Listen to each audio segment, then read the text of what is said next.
ఇక నన్ను ఇచ్చడానికైతే వాళ్ళ నోరు మొక్కాలిగా. ఎప్పుడో సందర్భంలో కోపం వచ్చి ఒకటి తిట్టినామంటే ఒక మనిషిని మాట వేరు. పొద్దాక అదే కదా, కేసీఆర్ చచ్చిపోవాలి మాట్లాడినప్పుడల్లా ఎక్కడైనా మాట్లాడు, ఏ సందర్భంలో మాట, నువ్వు కాలేజీలో మాట్లాడు, లేకపోతే ఇంకో కాడ మాట్లాడు, స్కూల్ పిల్లల కాడ మాట్లాడు. గింత అక్కసు ఉంటుంది మనసులకు. అది కరెక్ట్ అవుతుందా? అడుగుకు రాయి కట్టుకొని ఆడ ఉన్న మల్లన్న సాగర్లో దుంకి చచ్చిపోతావు. మల్లన్న సాగర్ కాకపోతే రంగనాయ సాగర్లో మెడకు తాడేసుకొని ఊరేసుకొని చచ్చిపోతావు. చంద్రశేఖర్ రావు గారు, నన్ను గెలకకు, నేను అన్ని చూసిన. ఏళ్ళ దాకా వేరే కథ, రేపటి నుంచి వేరే తోలు తీస్తాం ఎక్కడికక్కడ. ఏ తోలు తీస్తావురా? నీ తోలు తీసుడు కాదు, నిన్ను చీరి చింత కట్టి చింత మడకల ఏలాడేసి కొడతారో లేదో మా సర్పంచులు. రా, కొడంగల్కి వస్తావా లేకపోతే మమ్మల్ని చింత మడకకు రమ్మంటావా? మా సర్పంచులను తోలుతా. ఫ్యూచర్ సిటీ, తొక్క సిటీ, ఎవరికి కావాలి నీ ఫ్యూచర్ సిటీ? నాకు అర్థం కాదు.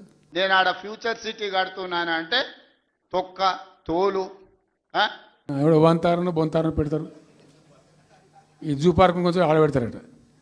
ఎందుకు జూ పార్క్ అమ్ముకతో పెట్టానిక? వాడెవడో వస్తాడంటే ఆ వంతారనా బొంతారనా ఇవనే ఒక మాజీ ముఖ్యమంత్రి స్థాయిలో మాట్లాడే మాటలు మాకు రావనుకుంటున్నావా? మర్యాద ఉండదని మేము మాట్లాడతలేము. రియల్ ఎస్టేట్ బ్రోకర్ దందా తప్పితే ఇంకోటి లేదు, అన్నీ కనబడతాయి మనకు. రియల్ ఎస్టేట్ బ్రోకర్ దందా చేస్తుంది ప్రభుత్వం అంటున్నాడు. రియల్ ఎస్టేట్ వ్యాపారం పెంచుతుంది, రియల్ ఎస్టేట్ ఆదాయాన్ని పెంచుతుంది, రియల్ ఎస్టేట్ అభివృద్ధిని తీసుకొస్తుంది. నీ కొడుకేమో హైదరాబాద్లో రియల్ ఎస్టేట్ వాడిపోయిందంటావు, నువ్వు వచ్చేమో ఈ ముఖ్యమంత్రి రియల్ ఎస్టేట్ దందా చేస్తున్నాడు అంటాడు. ఇదేమన్నా పాస్పోర్ట్ బ్రోకర్ల దందానా? నేను ఎవరినేం దుబాయ్కి పంపుతాన్ని మోసం చేయలే. నేను ప్రమాణ స్వీకారం చేయడానికి పోయిన రోజే మంచం మీద నుంచి బోర్ల వాడి మక్కెలు ఇరిగి మూలకు పడ్డాడు. అని పాపన వాడు పోతాడు, పోని మనం మంచి పని చేయాలి, దేవుడు శిక్ష ఇచ్చిండు. నేను ప్రమాణ స్వీకారం చేసినాడే కూలబడ్డాడు, నడువిరిగింది. ఇంతకంటే పెద్ద శిక్ష నేను జైలు వేసినా అయ్యేదేం లేదు. ఆయననే ఫామ్ హౌస్ను ఒక బందీఖానగా మార్చుకొని చుట్టూతో నా పోలీసులే ఉన్నారు, లోపల ఆయన ఉన్నాడు.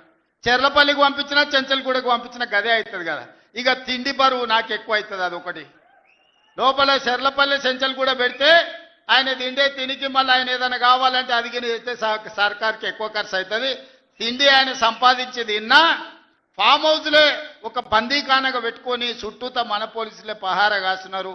ఇక ఆయన చేసిన పాపాలకు ఆయననే పోతాడని ఊరుకున్నా. నాకు సవాలు ఇసురుతున్నాడు. ఈ అవ్వ లాగులో తొండలు ఇచ్చి కొత్త బిడ్డ నేను అనుకుంటున్నావేమో. నా సంగతి ఇంకా తెలియదు. మీ నాయనని అడిగి ఇంటికి పోయి చెప్తాడు. ఏ అమెరికాలో బాత్రూమ్లు అడిగినట్టు అనుకుంటున్నావు నాతో మాట్లాడు అంటే, నేనేదో మార్చుకుంటూనే పోని ఆవుల పోరోడు గాలికి తిరిగేటోడి గాలికి అంతో నాకెందుకని ఇవన్నీ వేషాలు. ఇంకా ఆ పక్కలో ఒక నలికుట్లోడు ఉంటాడు, 6 అడుగులు ఉన్నా అనుకుంటాడు. ఆ తలకాయ ఎక్కడుందో నాకు తెలియదు.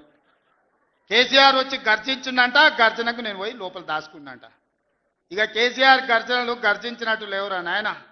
మన గాడిదలు ఏం చేస్తావా? ఒండ్ర పెడతాయా? ఏమంటారు గాడిదలను? గాడిదలు అరిస్తే ఏమంటారు నరసింహ? గట్లున్నది. మీ గాండ్రింపులకు మీ బెదిరింపులకు ఉడత ఊపులకు భయపడ్డాడు ఎవరు లేడు బిడ్డ. ఈడ దుక్కి దున్నిన చేతులు ఉన్నాయి. మీరేదో తోలు తీస్తా అంటే తీపించుకోనికే లేము. ఈ కండలు కరిగినాయి, మిగిలిందే తోలు. ఫస్ట్ నీ తోలు సంగతి చూసుకో, నీ తోలు సంగతి చూసుకో.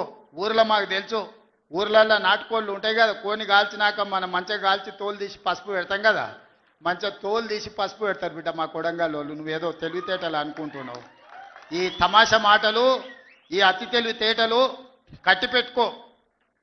ఎన్ని ఎలక్షన్లు జరిగినా సిగ్గు లేకుండా అన్నిట్లలో డిపాజిట్లు పోతున్నా, బండకేసి కొడుతున్నా బుద్ధి రాలే. ఇప్పటికైనా మారుండ్రి. నాకేం లేదు, మీరు అట్లుంటేనే మంచిది. ప్రజలు చీత్కరిస్తారు, చీదర కొడతారు, లాస్ట్ దేనికి వనికి రాకుండా పోతారు.